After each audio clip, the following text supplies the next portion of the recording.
প্রিয় মুসলমান ভাইরা আমার, ইবলিস এরপরে যখন ওই মজমা থেকে যখন বিতাড়িত হয়ে গেল, তখন আল্লাহর কাছে আবদার পেশ করলো, গো মালিক, আমাকে যেহেতু ওই সামান্য একটা আপনার হুকুম পালন না করার কারণে আমাকে বিতাড়িত করলেন, আমাকে আপনার রহমত থেকে বঞ্চিত করলেন, তবে আমাকে একটা পাওয়ার দেন, আলাদা একটা সুপার পাওয়ার দেন, সেটা হলো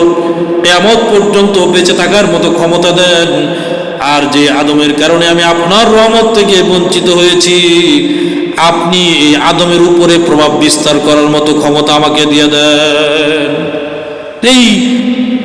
আবদার যখন পেশ করলো, আল্লাহ চিন্তা করলো, যাক, এত বছর ইবাদত করছে, ওরে আমার খুব কাছাকাছি নিছিলাম, ফেরেশতাদের সর্দারও বানায় দিছিলাম, অতএব এই